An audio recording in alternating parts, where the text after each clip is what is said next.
हाथ हिलाते हुए कहती है, हेलो मैडम, तू होश में है ना? निशा के ऐसा करने से सुहानी होश में आती है और कहती है, क्या? निशा फिर से उसी टोन में कहती है, तेरे गाल लाल क्यों हो रहे हैं? तू ब्लश कर रही है ना? निशा सुहानी के चेहरे के सामने हाथ हिलाते हुए कहती है, हेलो मैडम, तू होश में है ना? निशा के ऐसा करने से सुहानी होश में आती है और कहती है, क्या? निशा फिर से उसी टोन में कहती है, तेरे गाल लाल क्यों हो रहे हैं? तू ब्लश कर रही है ना? सुहानी इस बात को इग्नोर करते हुए कहती है, तू पागल है क्या? कुछ भी बोल रही है। निशा अपनी बात पर जोर देकर कहती है, मैंने कई बार देखा है, युवराज के सामने आते ही तू ब्लश करने लगती है। सुहानी शर्माते हुए कहती है, तेरी आंखें खराब नहीं हैं। सुहानी को शर्माते देख निशा कहती है, मुझे सच सच बता, तू युवराज सर को लाइक करती है? सुहानी कहती है, मुझे लगता है कि तुझे भी एक साइकियाट्रिस्ट की जरूरत है। निशा कहती है, मतलब तू लाइक करती है? सुहानी कहती है, वो हमारे प्रोफेसर हैं। निशा अपना मुंह बनाकर कहती है, वो कोई रेगुलर प्रोफेसर नहीं है, वो यहाँ के ट्रस्टी हैं। उन्हें पढ़ाना पसंद है, इसलिए कभी कभी पढ़ाने आ जाते हैं। सुहानी कुछ नहीं कहती। वो जानती थी कि निशा से बहस करने का कोई मतलब नहीं है, लेकिन निशा सुहानी को युवराज के नाम से छेड़ने लगती है और सुहानी उसे ठीक से कोई जवाब नहीं दे पाती। युवराज अभी भी क्लासरूम के बाहर खड़ा निशा और सुहानी की बातें सुन रहा था। उनकी बातें सुनकर वो थोड़ा सा मुस्कुराता है और वहां से चला जाता है। रात के 12 बजे थे। हमेशा की तरह पूरा शहर नींद के आगोश में समाया हुआ था। युवराज सुनसान रास्ते पर अकेला ही चल रहा था। उस सुनसान रास्ते में चलते हुए उसके दिमाग में केवल एक ही बात चल रही थी कि उसके पास सिर्फ 6 महीने बचे हैं।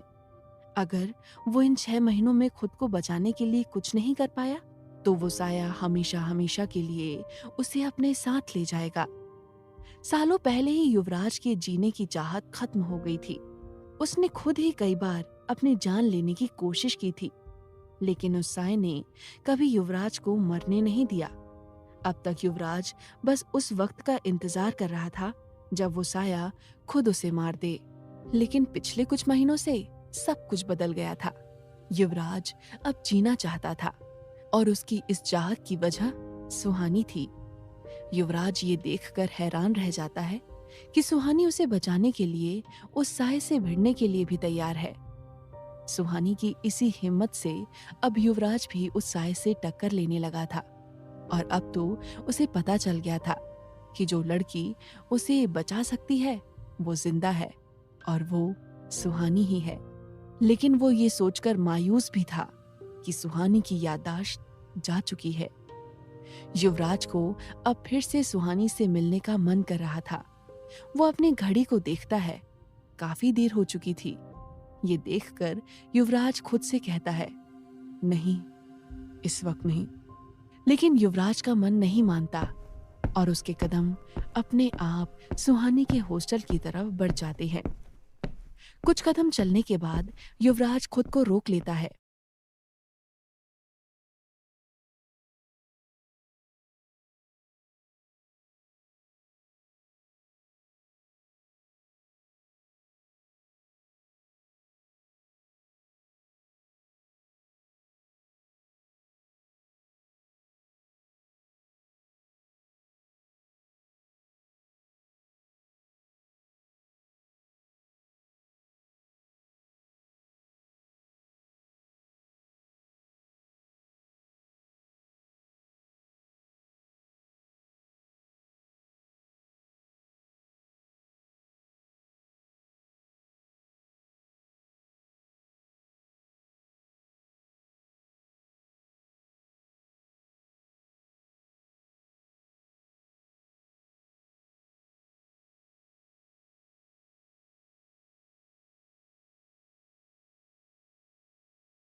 ये कौन है?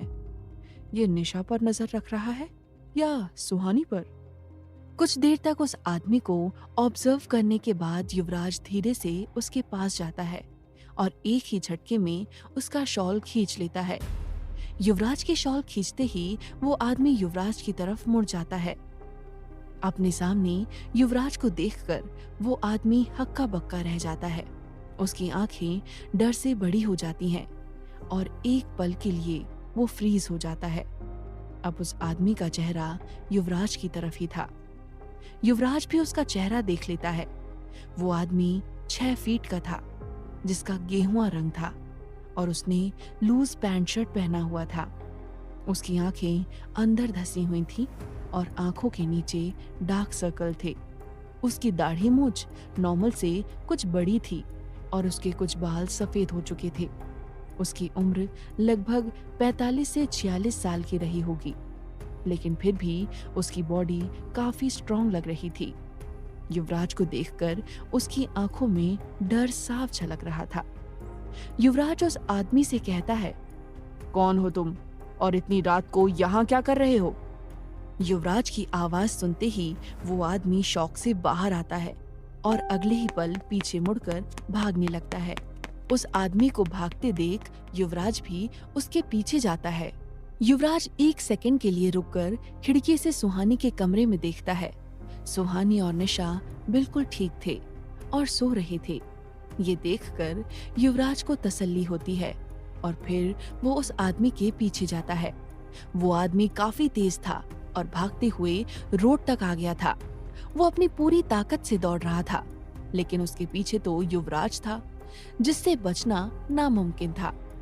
कुछ ही पलों में युवराज उसके पास आ जाता है और एक ही झटके में पीछे से उसका शर्ट पकड़कर उसे दबोच लेता है। वो आदमी युवराज की मजबूत पकड़ से बच नहीं पाता। अब वो युवराज की गिरफ्त में था। युवराज ने पीछे से उस आदमी की गर्दन को अपने दाहिने हाथ से जकड़ लिया था।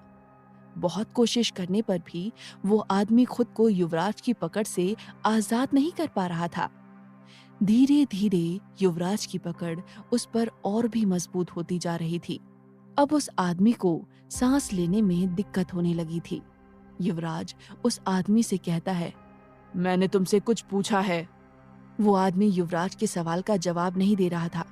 वो अपनी पूरी ताकत लगाकर युवराज से बचने की कोशिश कर रहा था, लेकिन युवराज की पकड़ से छूटना नामुमकिन था। युवराज उस आदमी की गर्दन पर दबाव बढ़ाते हुए कहता है, मुझे कुछ ऐसा करने के लिए मजबूर मत करो जो मैं नहीं करना चाहता। वो आदमी अभी भी कुछ नहीं कहता। अब उसका दम घुटने लगा था। उसे ऐसा लग रहा था जैसे अब अगर युवराज ने उसे नहीं छोड़ा तो वो मर ही जाएगा। वो आदमी अपने मन में कहता है, मैं ऐसा करना तो नहीं चाहता था, लेकिन अब तुमने मेरे सामने कोई रास्ता नहीं छोड़ा है। ये सोचते ही वो आदमी अपनी पैंट के पॉकेट से 3 इंच का एक पत्थर निकालता है और उस पत्थर को युवराज के दाएं हाथ की कलाई पर उसी जगह रख देता है जहां उसका निशान था। उस पत्थर को निशान पर रखते ही युवराज की चीख निकल जाती है। अचानक से युवराज की कलाई में बहुत दर्द होने लगता है। वो दर्द इतना ज्यादा था कि युवराज की पकड़ उस आदमी से छूट जाती है। वो अपने उस निशान को पकड़कर जमीन पर गिर जाता है और दर्द से तड़पने लगता है। वो आदमी एक पल के लिए वहां रुककर युवराज को देखता है और फिर तेजी से भागते हुए वहां से चला जाता है। युवराज जमीन पर पड़ा उसे देखता रह जाता है। उस आदमी के जाने के काफी देर बाद युवराज का दर्द कम होता है और वो उठकर खड़ा होता है। वो हैरानी से अपने निशान को देखता है और खुद से कहता है, कौन था वो जो मुझे इस हद तक चोट पहुंचा सकता है? वो सुहानी पर क्यों नजर रख रहा था? क्या वो जानता है कि सुहानी कौन है? और क्या वो ये भी जानता है कि मैं कौन हूँ? सुबह के 10 बजे थे। सुहानी एक बुक मार्केट में अपना कॉलेज बैग लिए घूम रही थी। वो एक एक बुक शॉप में जाकर किसी किताब के बारे में पूछ रही थी, लेकिन हर जगह उसके हाथ सिर्फ मायूसी ही लग रही थी। सुहानी अब इरिटेट हो गई थी। वो थक कर उस मार्केट से बाहर निकल ही रही थी, तभी उसकी नजर मार्केट के आखिरी छोर के एक छोटे से बुक शॉप पर जाती है। उस बुक शॉप को देखकर सुहानी के कदम रुक जाते हैं। उस दुकान को देखकर सुहानी कहती है, चलो यहाँ भी पूछ लेती हूँ, क्या पता कुछ मिल जाए। सुहानी उस बुक शॉप के काउंटर पर जाकर आवाज लगाती है, कोई है? सुहानी की आवाज लगाते ही बुक शेल्फ के पीछे से एक 60 साल के बुजुर्ग आदमी काउंटर के पास आते हैं। वो काउंटर के पास आकर कहते हैं, हाँ बताइए मैडम, आपको कौन सी किताब चाहिए? सुहानी कहती है, अंकल, क्या आपके पास शिमला के विशिंग वेल पर लिखी गई कोई बुक है? सुहानी का सवाल सुनकर वो बुजुर्ग उसे ऐसी नजर से देखते हैं जैसे सुहानी ने उनका टाइम वेस्ट कर दिया हो। वो बुजुर्ग बिना कुछ कहे वापस बुक शेल्फ की तरफ बढ़ जाते हैं। सुहानी शॉपकीपर के इस एटीट्यूड को देखकर कहती है, अजीब आदमी है। सुहानी कंफ्यूज होकर दुकान को देख ही रही थी, तभी उसे अपने पीछे से एक लड़की की आवाज सुनाई देती है, लगता है तुम्हें भी उस पुराने रोड वाले साये में कुछ ज्यादा ही इंटरेस्ट।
है, लगता है आपको भी उस साई की कहानी में काफी दिलचस्पी है। समायरा कहती है, तो क्या तुम्हें ये सब सिर्फ एक कहानी लगती है? ये कहते हुए समायरा की आंखें और भी गहरी हो जाती हैं। वो आगे कहती है, अगर मैं तुमसे कहूं कि वो सिर्फ कहानी नहीं है तो? और अगर मैंने उस साय को खुद देखा है तो? ये सुनकर सुहानी चौंक जाती है और सवालिया नजरों से समायरा को देखने लगती है। आखिर कौन है समायरा और वो किस मकसद से सुहानी के पास आई है? जानने के लिए सुनते रहिए ये कहानी।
रह जाती है।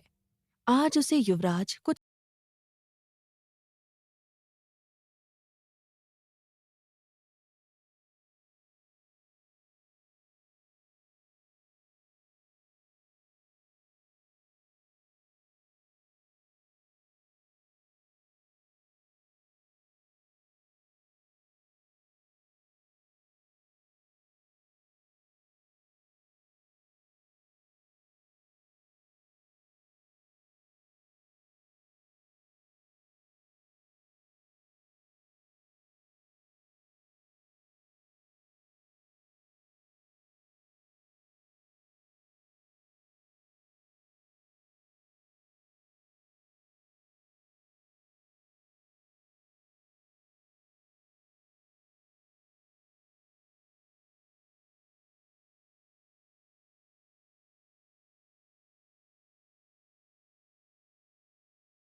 बात नहीं। युवराज रोड की तरफ देखते हुए कहता है, हाँ, मैंने कोशिश की थी। सुहानी उत्सुकता से पूछती है, तो फिर क्या हुआ था? युवराज एक गहरी सांस लेता है और खुद को मजबूत करके कहता है, जब पहली बार कोशिश की थी तो मेरी मॉम पूरी लाइफ के लिए पैरालाइज हो गई और मेरे केयरटेकर ने अपने बच्चों को खो दिया। युवराज का जवाब सुनकर सुहानी सकते में आ जाती है। उसे बिल्कुल भी अंदाजा नहीं था कि युवराज ने उस साय से टकरा कर क्या खोया था। सुहानी हिम्मत करके आगे कहती है, सर, ऐसा क्या हुआ था कि आपकी मॉम पैरालाइज्ड हो गई और आपके केयरटेकर का बच्चा? सुहानी आगे कुछ कह नहीं पाती। युवराज सुहानी के सवाल का कोई जवाब नहीं देता। वो बस अपनी नजरें सामने किए हुए ड्राइव कर रहा था। शायद वो एक और शब्द कहता तो अपने इमोशंस को रोक नहीं पाता। युवराज कभी भी किसी के सामने अपनी फीलिंग्स एक्सप्रेस नहीं करता था, इसीलिए वो आज भी शांत था। युवराज के जवाब ना देने पर सुहानी उससे अगला सवाल करती है, युवराज सर, जब आपने दूसरी बार कोशिश की थी तब क्या हुआ था? सुहानी के सवाल करते ही युवराज गाड़ी का ब्रेक लगा देता है। कार स्पीड में थी। अचानक से ब्रेक लगाने से कार एक झटके में रुक जाती है। सुहानी ने सीट बेल्ट लगाया था, इसीलिए उसका सर सामने टकराने से बच जाता है। सुहानी हैरान होकर युवराज को देखती है। युवराज बिना किसी एक्सप्रेशन के कहता है, कॉलेज आ गया। सुहानी युवराज का इशारा समझ जाती है और बिना कुछ कहे कार से बाहर निकल जाती है। सुहानी के कार से निकलते ही युवराज तेजी से कार घुमाकर धूल उड़ाते हुए वहां से चला जाता है। युवराज के जाने के बाद भी सुहानी हैरानी से कॉलेज गेट की तरफ ही देखती रह जाती है। उस गेट की तरफ देखते हुए सुहानी कहती है, ऐसा क्या हुआ था उस दिन कि युवराज सर की मॉम? कुछ देर तक यही सब सोचने के बाद उसे याद आता है कि वो क्लास के लिए लेट हो रही है। सुहानी तेजी से अपने क्लास की तरफ बढ़ जाती है। सुहानी इतने सारे सस्पेंस को देखकर बहुत इरिटेट हो गई थी। वो नीचे देखते हुए बड़ी तेजी से चल रही थी। चलते हुए सुहानी खुद से ही बड़बड़ाए जा रही थी।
अर्नव के साथ गोपाल भी वहीं खड़ा था।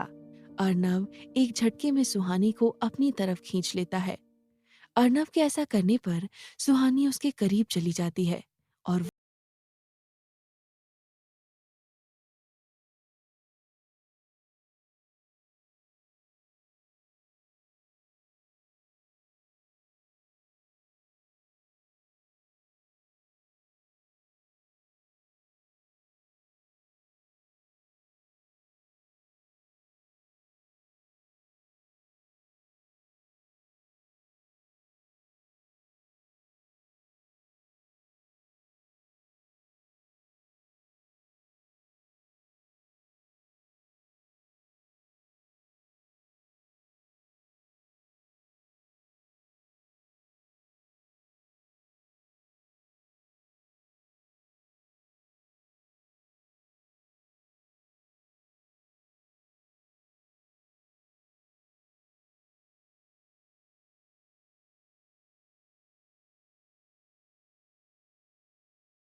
है।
हैं। उसे देखते हुए निशा संजीदगी से कहती है, यार, इस बात पर मैंने पहले गौर क्यों नहीं किया? सुहानी और विवेक उत्सुकता से कहते हैं, किस बात पर? निशा हल्की मुस्कान के साथ कहती है, यही कि एएसपी सर तो बहुत हैंडसम है। निशा का जवाब सुनते ही सुहानी और विवेक इरिटेट होकर वहां से क्लास की तरफ जाने लगते हैं।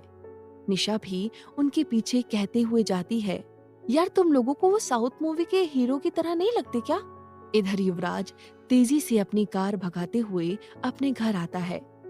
गाड़ी से निकलकर वो अपने घर के अंदर जाता है और फर्स्ट फ्लोर में अपने बेडरूम में चला जाता है। इस वक्त युवराज का मन बहुत बेचैन था। लाख कोशिशों के बावजूद वो अपना ध्यान अपने एक थॉट से नहीं हटा पा रहा था। कुछ देर बेचैनी से इधर उधर घूमने के बाद युवराज रेस्टिंग चेयर पर अपना सिर टिकाकर बैठ जाता है और अपनी आंखें बंद कर लेता है। आंखें बंद करते ही युवराज के सामने वो सीन फिर से चलने लगता है, जब पहली बार उसने अपने श्राप से मुक्त होने की कोशिश की थी। क्या हुआ था उस समय युवराज के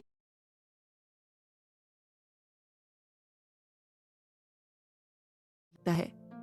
उसकी ये हालत देखकर शुभ्रा बहुत दुखी हो जाती है। वो युवराज के चेहरे पर अपना हाथ रखकर कहती है, क्या वो फिर आई थी? युवराज नम आंखों से अपना सर हाँ में हिलाता है। वो सिसकते हुए कहता है, शुभ्रा मौसी, वो मुझे मार क्यों नहीं देती? ऐसे डर डर के मैं नहीं जी सकता।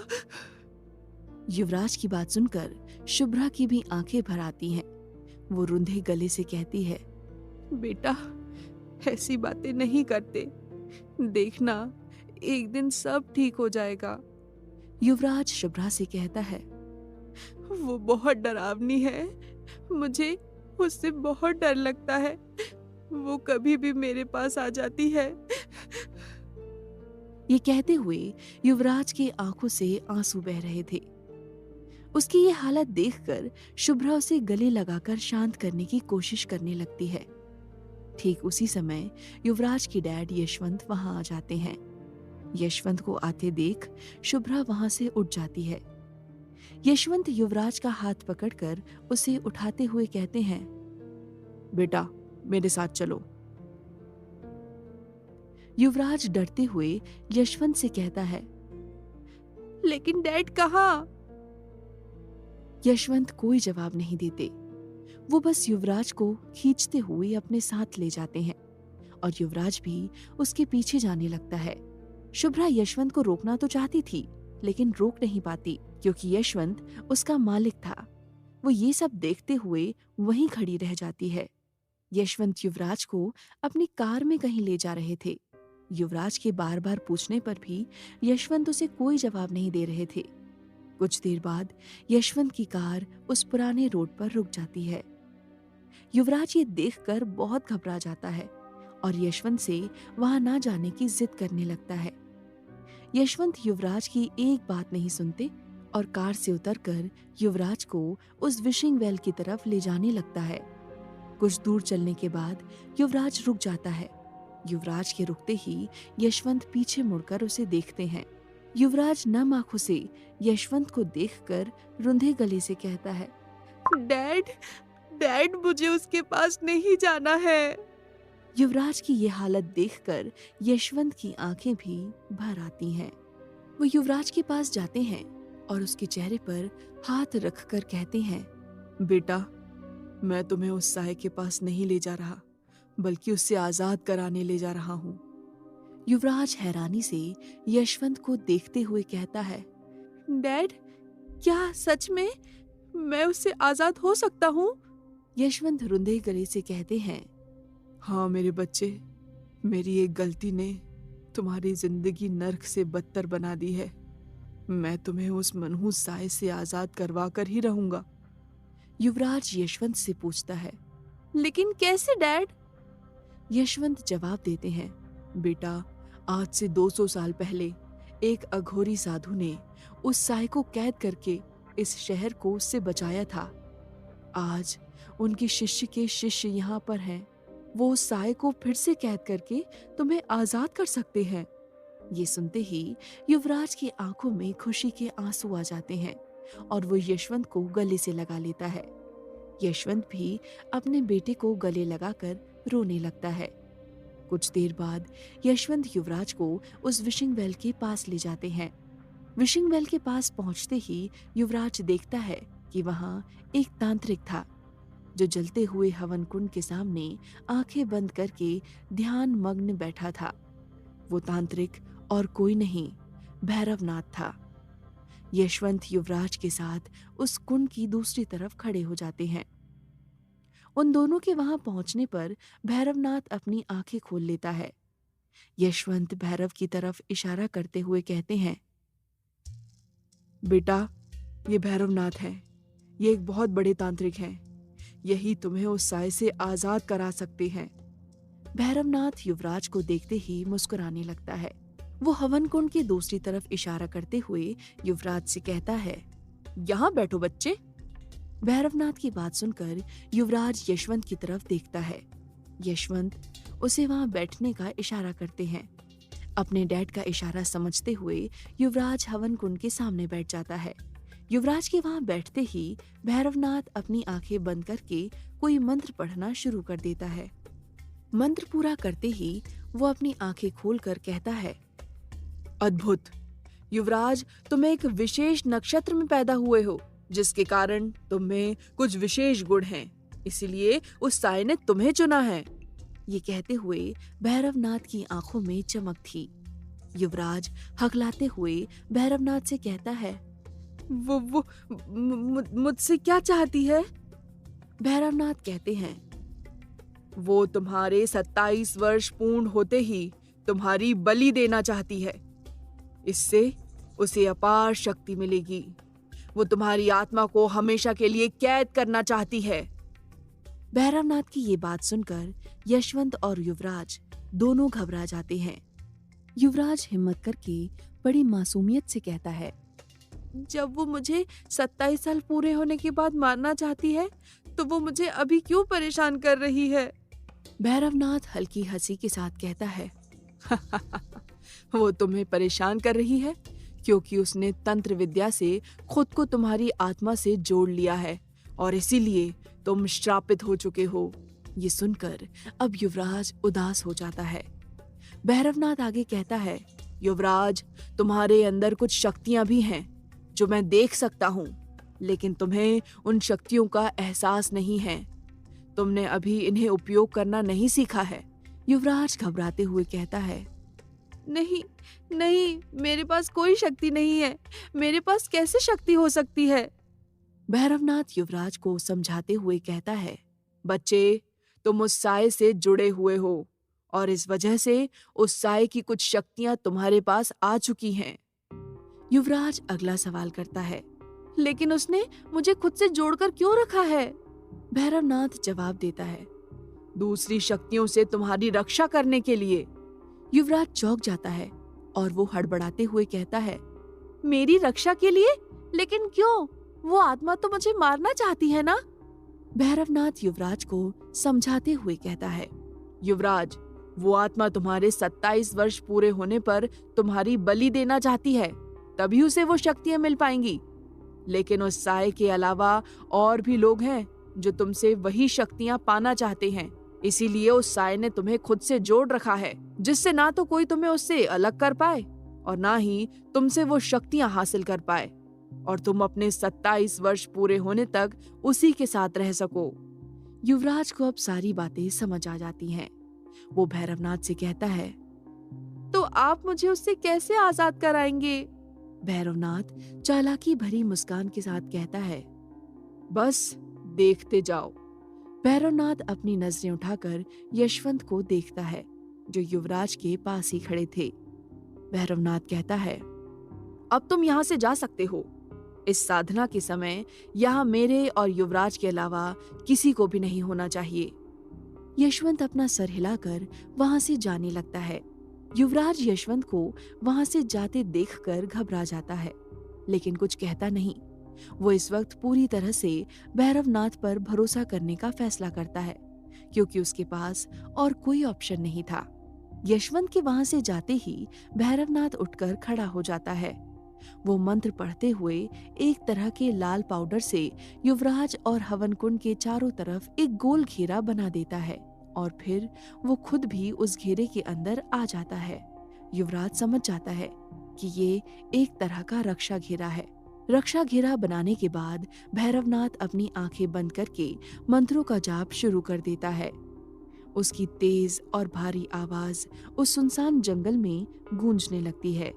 युवराज हवन कुंड की दूसरी तरफ बैठकर भैरवनाथ को ही देख रहा था। कुछ ही देर में उसका ध्यान हवन कुंड के आसपास रखे सामान पर जाता है। वो देखता है कि वहां मिट्टी के 2 कलश, एक थाली में सिंदूर, कुछ नारियल और हवन की दूसरी सामग्री रखी हुई थी। पता नहीं क्यों, लेकिन युवराज को अब डर नहीं लग रहा था। इस वक्त उसके दिमाग में वो सारी बातें चल रही थीं जो अभी अभी भैरवनाथ ने उसे बताई थी। आधी रात हो चुकी थी। अभी भी जंगल में भैरवनाथ के मंत्रों की आवाज गूंज रही थी। तभी वहां एक और भयानक आवाज सुनाई देती है। वो आवाज कहती है, बंद करो ये सब। उस आवाज के साथ ही वहां तेज आंधी चलने लगती है। उस आंधी से आसपास धूल के साथ साथ हवन की सामग्री भी उड़ने लगती है। हवन की आग भी अब बुझने लगी थी। विशिंग वेल के अंदर से किसी के गुस्से में गुर्राने की आवाज आ रही थी। युवराज और भैरवनाथ विशिंग वेल की तरफ देखते हैं। डर से युवराज की आंखें बड़ी हो जाती हैं। उस विशिंग वेल के अंदर से धीरे धीरे वो काला साया बाहर आ रहा था। क्या होगा आगे? क्या भैरवनाथ उस साय को रोक पाएगा या ये उसकी बहुत बड़ी गलती साबित होगी? जानने के लिए सुनते रहिए ये कहानी।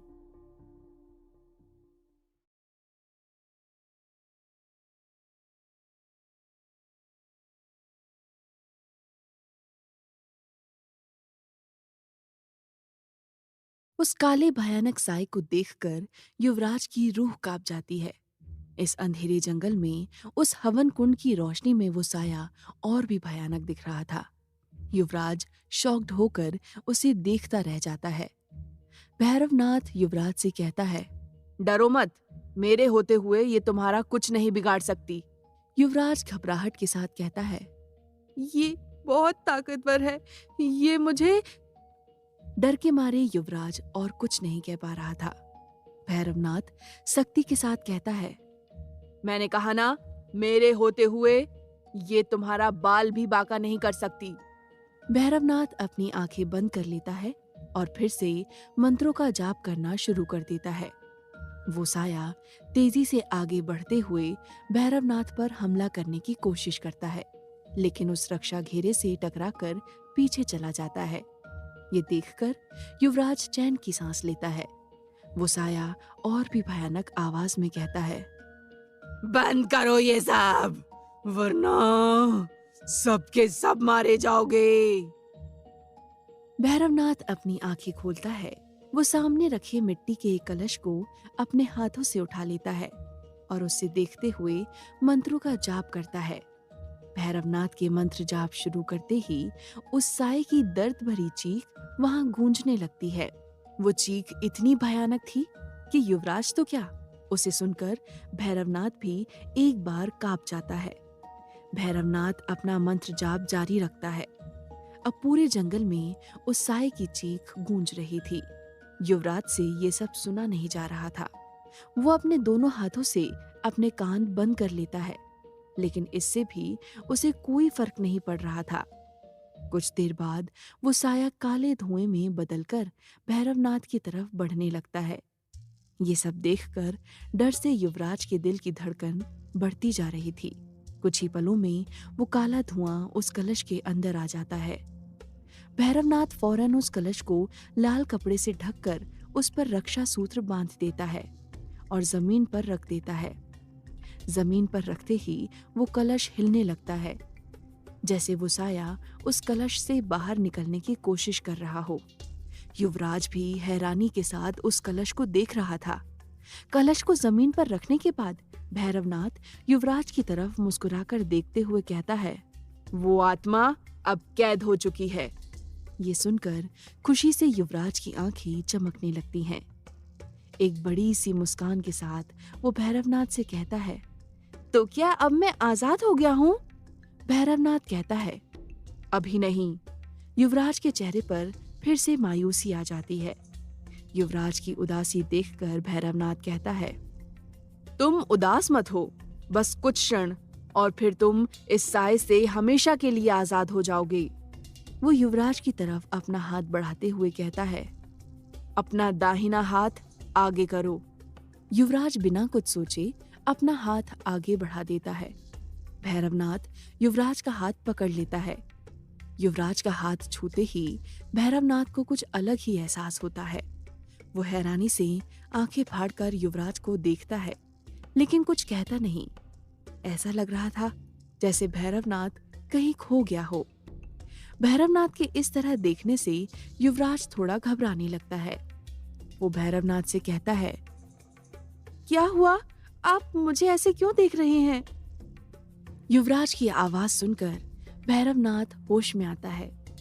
होश में आते ही वो अपना सर झटकता है। इसके बाद भैरवनाथ युवराज की कलाई के नीचे एक दूसरा मिट्टी का कलश रख देता है।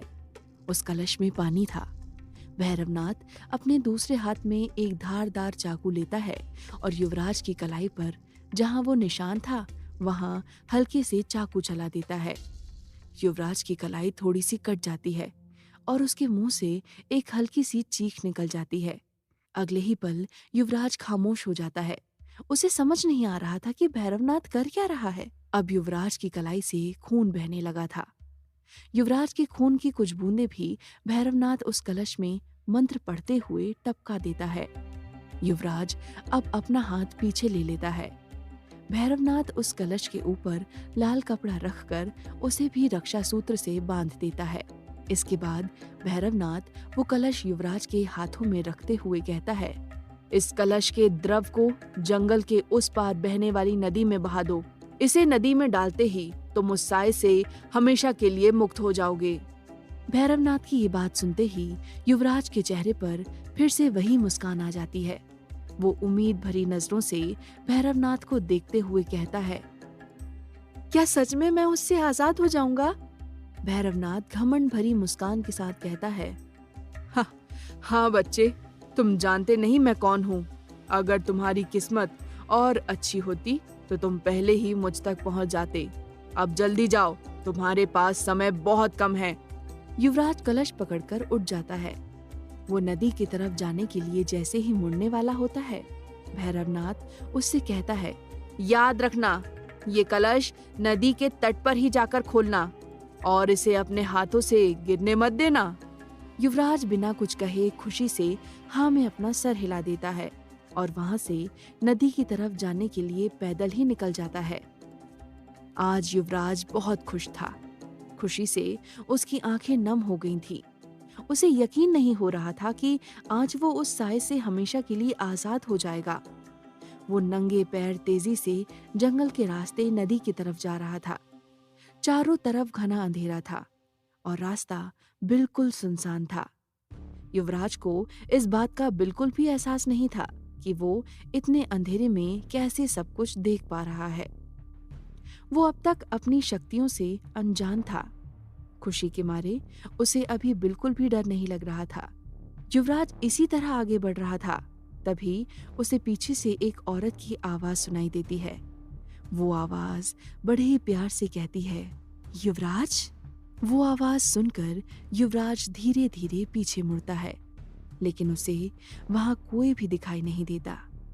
युवराज अपने आसपास देखते हुए कहता है, ये उसी की आवाज है, लेकिन भैरवनाथ ने तो उसे कैद कर लिया है ना? कुछ सोचकर युवराज आगे कहता है, शायद मैं डरा हुआ हूँ, जिस वजह से मुझे ये आवाज सुनाई दे रही है। युवराज फिर से आगे बढ़ जाता है। कुछ ही पलों में युवराज को बिल्कुल वैसी ही आवाज फिर से सुनाई देती है। इस बार वो कुछ घबराहट के साथ पीछे मुड़ता है। फिर से उसे वहां कोई भी दिखाई नहीं देता। युवराज फिर से अपने रास्ते पर चलने लगता है। इस बार उसे एक बहुत भयानक चीखती हुई आवाज सुनाई देती है, युवराज! युवराज अगले ही पल पीछे मुड़ जाता है। वो जैसे ही मुड़ता है, वही साया तेजी से उसके पास से गुजर जाता है। उस साए के छूते ही युवराज को एक जोर का धक्का लगता है। उस धक्के से युवराज कुछ फीट दूर जाकर गिरता है और उसके हाथ में रखा कलश भी गिरकर टूट जाता है। उस साए को देखकर युवराज डर से कांप जाता है। अभी अभी तो उसने उस साए को कैद होते देखा था। युवराज समझ नहीं पा रहा था कि वो साया आजाद कैसे हो गया। वो उठकर तेजी से भागते हुए भैरवनाथ की तरफ बढ़ता है। कुछ ही देर में युवराज विशिंग वेल के पास उस हवन कुंड तक पहुंचता है। वहां पहुंचकर वो देखता है कि हवन कुंड के पास भैरवनाथ बेहोश पड़ा है और उसकी बाएं हाथ की कलाई उसके हाथ से अलग होकर खून से लथपथ पड़ी है। ये देखकर युवराज कांप जाता है। वो कांपती हुई आवाज में कहता है, इन्हें क्या हो गया? कुछ देर पहले तक तो सब ठीक था, वो साया? ये कहते हुए उसकी नजर हवन कुंड की दूसरी तरफ जाती है। वो देखता है कि वहां युवराज की माँ और उसकी केयर टेकर शुभ्रा खून से लथपथ बेहोश पड़ी थी। ये देखते ही युवराज के पैरों तले जमीन ही खिसक जाती है। वो किसी मूर्ति की तरह अपनी बड़ी बड़ी आंखों से उन्हें देखता रह जाता है। अभी अभी युवराज की जिन आंखों में चमक और आजाद होने की उम्मीद थी, उनमें अब सिर्फ आंसू रह गए थे। कुछ देर बाद युवराज एक हॉस्पिटल में ऑपरेशन थिएटर के बाहर यशवंत के साथ बैठा था। अब युवराज की आंखों में आंसू नहीं थे, अब उसकी आंखें कठोर लग रही थी। यशवंत बार बार युवराज को देख रहे थे, लेकिन युवराज एक नजर भी उन्हें नहीं देख रहा था। तभी एक डॉक्टर वहां आते हैं और यशवंत से कहते हैं, सॉरी मिस्टर दीवान, लेकिन आपकी वाइफ की पूरी बॉडी पैरालाइज्ड हो चुकी है। ये सुनकर यशवंत और युवराज दोनों शॉक्ड रह जाते हैं। अगले ही पल एक डॉक्टर ऑपरेशन थिएटर से बाहर आते हैं। यशवंत दीवान बौखलाहट के साथ कहते हैं, डॉक्टर क्या हुआ? डॉक्टर जवाब देते हैं, पेशेंट अब ठीक है, लेकिन क्या डॉक्टर? यशवंत कहते हैं। डॉक्टर जवाब देते हैं, पेशेंट ठीक है, लेकिन हम बच्चे को नहीं बचा पाए, हम बच्चे को नहीं बचा पाए। ये लाइन युवराज के कानों में बार बार गूंजने लगती है। युवराज अभी भी चेयर पर अपना सिर टिकाए हुए आंखें बंद करके बैठा था। उसकी बंद आंखों से ही आंसू की बूंदें बाहर आ रही थीं। युवराज अब प्रेजेंट में आ गया था। तभी युवराज का मोबाइल बजता है और युवराज अपने थॉट से बाहर आता है। उसे एहसास नहीं था कि उसकी आंखों से आंसू बह रहे थे। वो बिना अपने आंसू पोंछे अपना मोबाइल चेक करता है। उसे सुहानी ने कॉल किया था। युवराज एक गहरी सांस लेता है और कॉल आंसर करते हुए कहता है, हेलो। युवराज के हेलो कहते ही मोबाइल से सुहानी की आवाज आती है। युवराज सर, आप ठीक तो है ना? सुहानी की बात सुनकर युवराज चौंक जाता है। वो इस वक्त बिल्कुल भी ठीक नहीं था, लेकिन वो अपने फेक एटीट्यूड में कहता है, ऑफ कोर्स। युवराज का जवाब सुनकर सुहानी चैन की सांस लेती है, लेकिन कुछ कहती नहीं। युवराज उससे कहता है, क्या हुआ? तुमने ऐसे क्यों पूछा? सुहानी फौरन कहती है, मुझे ऐसा लगा जैसे कुछ हुआ है, जैसे आप ठीक नहीं हैं। ये कहते ही सुहानी डिसअपॉइंटेड होकर अपनी आंखें बंद कर लेती है। उसे एहसास होता है कि उसे ये नहीं कहना चाहिए था। युवराज भी सुहानी की ये बात सुनकर चौंक जाता है। सच में वो इस वक्त बहुत ही बुरा महसूस कर रहा था। वो समझ नहीं पाता कि सुहानी का उसे इस तरह से कॉल करना बस एक इत्तेफाक था या उसे सच में एहसास हुआ था कि युवराज अभी ठीक नहीं है। दोनों फोन पर बिल्कुल खामोश हो जाते हैं। एक दूसरे से कहने के लिए दोनों के पास ही कुछ नहीं था।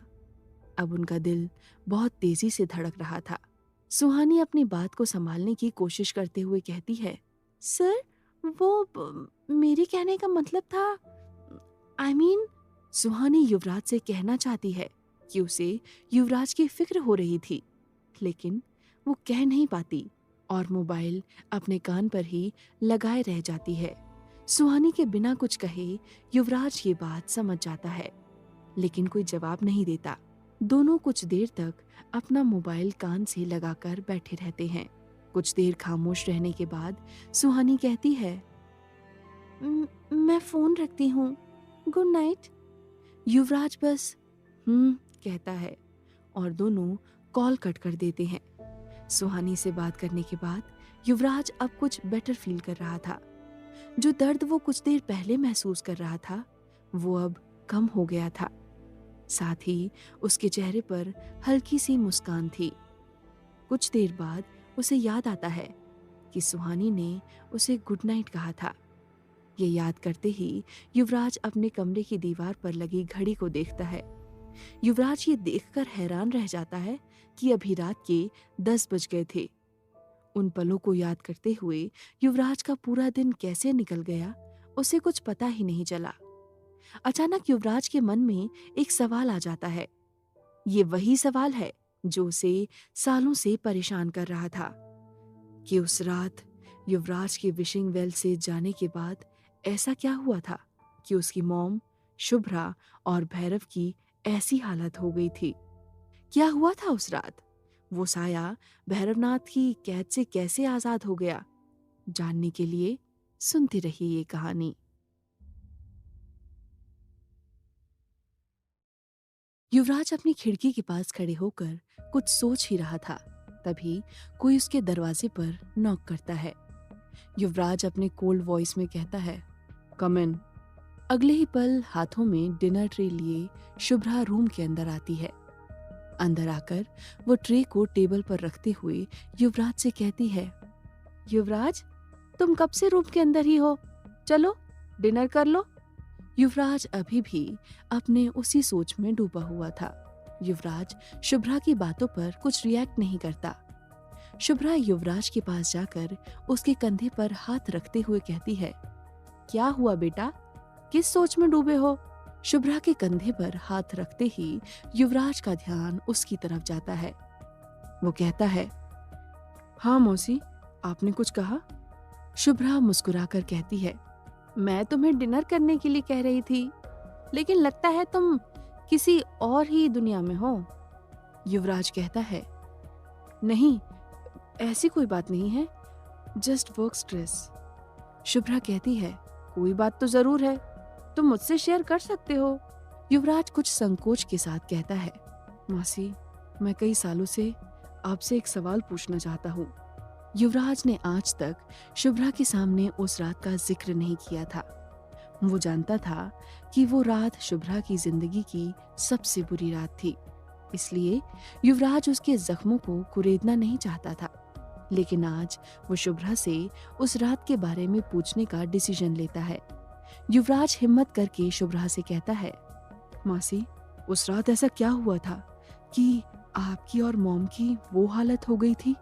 युवराज का सवाल सुनते ही शुभ्रा के चेहरे से वो मुस्कुराहट चली जाती है, जो कुछ पल पहले ही उसके चेहरे पर थी।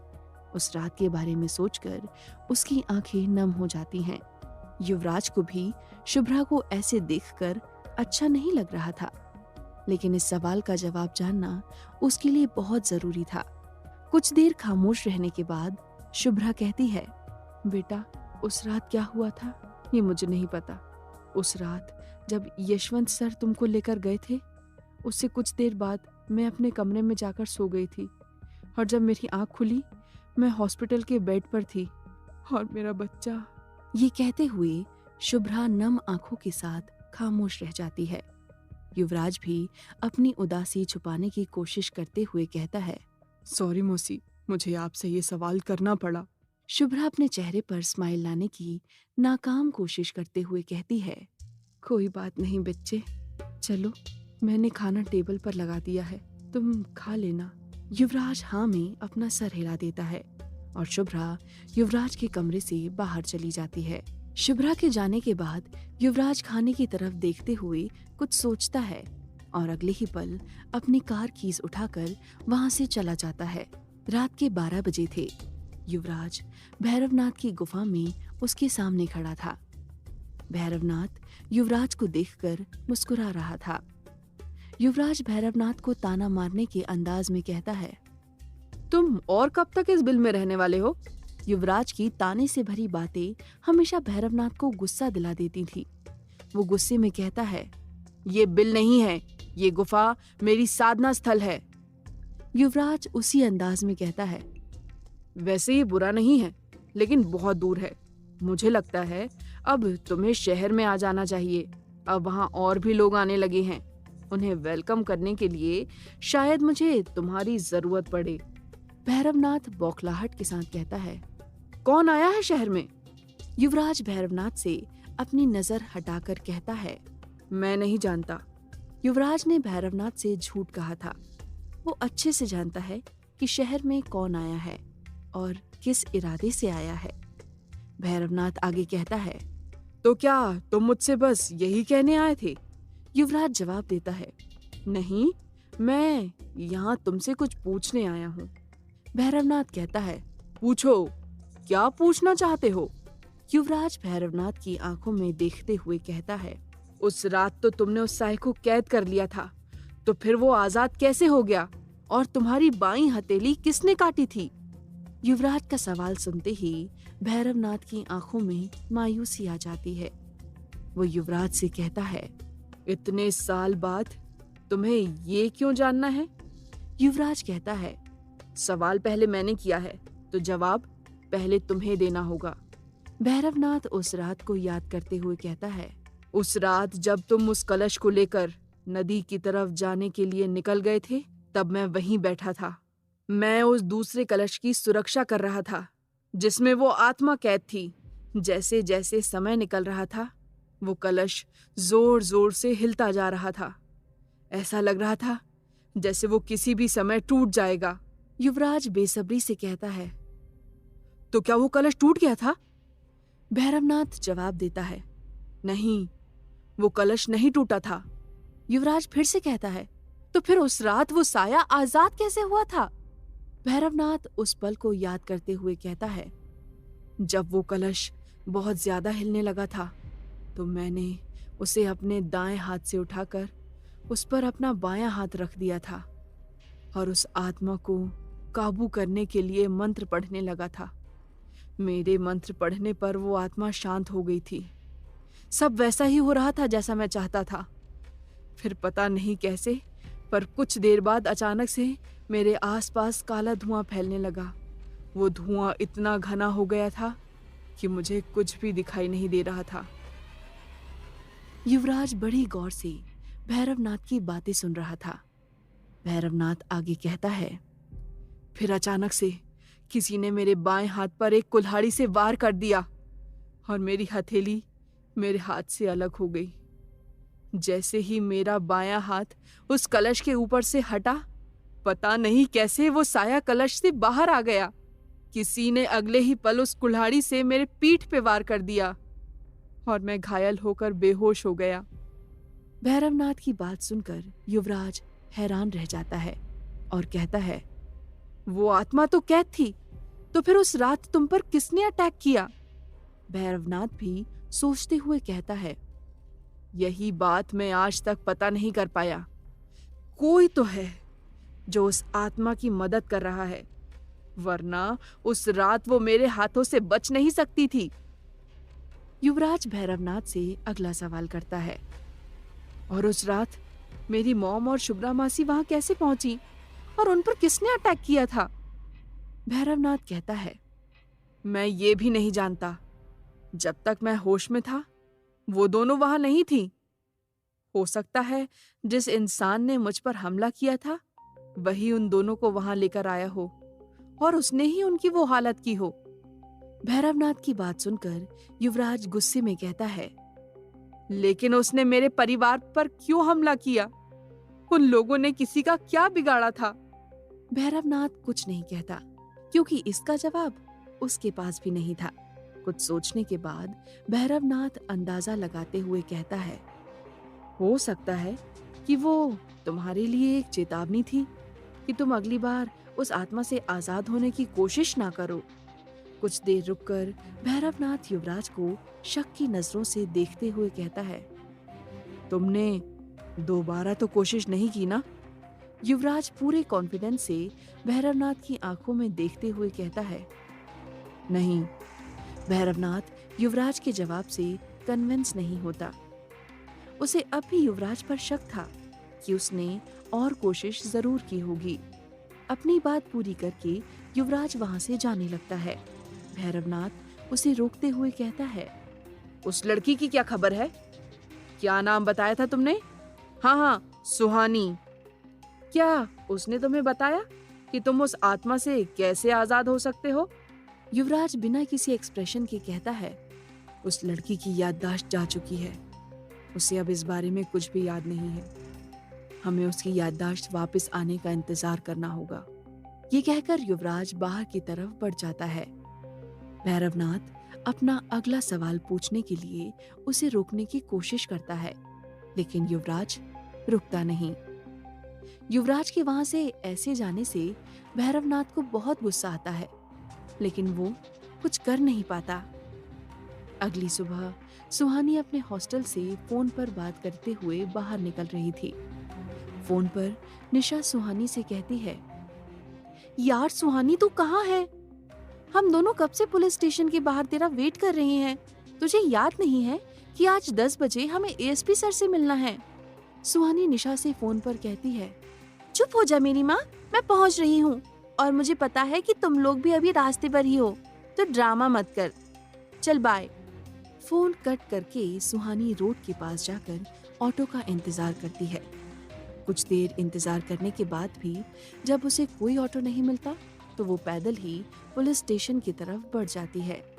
दूसरी तरफ युवराज कॉलेज जा रहा था। उसके दिमाग में इस वक्त भैरवनाथ की कई बातें चल रही थीं। उन बातों को सोचते हुए युवराज गुस्से में था और बहुत तेज कार चला रहा था।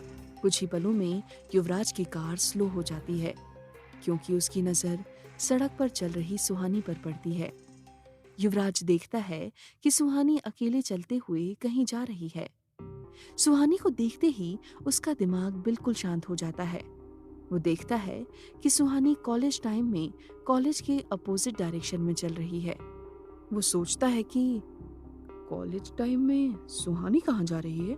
वैसे भी युवराज खुद को बेवकूफ बनाकर सुहानी से मिलने का बहाना ही ढूंढता था। फिर से वो सुहानी के पास जाकर अपनी कार रोक लेता है और कार से बाहर निकलता है। युवराज के वहां रुकने पर पहले तो सुहानी चौंक जाती है और फिर युवराज से कहती है, गुड मॉर्निंग सर। युवराज कहता है, तुम कॉलेज टाइम में कहाँ जा रही हो? युवराज को देखते ही सुहानी ऑटोमेटिकली नर्वस हो जाया करती थी। वो हड़बड़ाते हुए कहती है, सर आज क्लास 11 बजे से है, मैं पुलिस स्टेशन जा रही हूँ, मुझे एएसपी सर से मिलना है। ये कहते ही सुहानी अपनी गलती का एहसास करते हुए अपनी आंखें जोर से बंद कर लेती है। उसे याद आता है कि उसे युवराज को इस बारे में कुछ भी नहीं बताना था। सुहानी खुद को कोसते हुए अपने मन में कहती है, पापा ने कितनी बार समझाया था कि बेटा बोलने से पहले थोड़ा सोच लिया कर, लेकिन मजाल है मेरी जो मैं उनकी बात मान जाऊं। सुहानी की बात सुनकर युवराज को भी थोड़ा गुस्सा आ जाता है। उसे सुहानी का अर्नव से बात करना बिल्कुल पसंद नहीं था। वो जानता था कि अर्नव सुहानी को कुछ अलग ही तरह से देखता है। ये बात युवराज को अच्छी नहीं लगती थी या शायद उसे जलन होती थी। युवराज सुहानी से कहता है, नहीं, तुम पुलिस स्टेशन नहीं जा सकती। सुहानी युवराज को अजीब सी नजरों से देखते हुए कहती है, क्यों सर, मैं क्यों नहीं जा सकती? सुहानी के इस सवाल से युवराज को एहसास होता है कि वो सुहानी पर हक जता रहा है जिसका उसे कोई हक नहीं है। वो बहाने बनाते हुए कहता है, तुम पुलिस स्टेशन नहीं जा सकती क्योंकि मुझे तुमसे कुछ काम है। सुहानी कंफ्यूज होकर कहती है, आपको मुझसे क्या काम है? युवराज को सुहानी से कोई काम नहीं था। वो बस उसे रोकने का कोई तरीका ढूंढ रहा था। वो कुछ सोचते हुए कहता है, मुझे तुमसे कुछ बात करनी है। सुहानी कहती है, कहिए। युवराज सोचने लगता है कि वो सुहानी से क्या कहे। सुहानी सवालिया नजरों से युवराज को देख रही थी। युवराज किसी भी हालत में सुहानी को अर्नव से मिलने नहीं देना चाहता था। वो अपने आसपास देखते हुए कोई बहाना ढूंढ रहा था जिससे वो सुहानी को रोक सके। युवराज बिना कुछ सोचे थोड़ी सख्ती के साथ कहता है, मैं देख रहा हूँ तुम्हारा आजकल पढ़ाई में बिल्कुल भी ध्यान नहीं है। सुहानी मुंह बनाकर कहती है, क्या? युवराज कहता है, क्या नहीं, क्यों? तुम पढ़ाई पर ध्यान क्यों नहीं दे रही और एग्जाम से पहले रोना शुरू कर दोगी? सेमेस्टर एग्जाम में कितने % आए हैं तुम्हारे? सुहानी धीमी आवाज में कहती है, सर 97%। युवराज खामोश हो जाता है क्योंकि % बहुत ज्यादा थे। युवराज ने बिना जाने ही सुहानी की क्लास लगा दी थी। वो बात को संभालते हुए आगे कहता है, सिर्फ 97%? बाकी के 3% कहाँ गए? युवराज को पूरा एहसास था कि वो इस वक्त बकवास ही कर रहा है, लेकिन अभी उसे बस सुहानी को रोकना था। सुहानी उदास होकर कहती है, सर मैं अगली बार और मेहनत करूंगी। सुहानी की बात सुनकर युवराज बस अपना सर हिला देता है। फिर सुहानी कहती है, सर अब मैं जाऊं? युवराज कहता है, नहीं, अभी मेरी बात पूरी नहीं हुई है। वो तुम्हारा रुमाल। सुहानी कंफ्यूज होकर कहती है, मेरा रुमाल मतलब? युवराज सोचते सोचते कहता है, वो उस रात तुमने सिंघानिया मैंशन में मेरे हाथ में जो रुमाल बांधा था, वो। सुहानी कहती है, वो क्या? क्या युवराज सुहानी को अर्नव के पास जाने से रोक पाएगा? क्या हुआ था उस रात भैरवनाथ के साथ?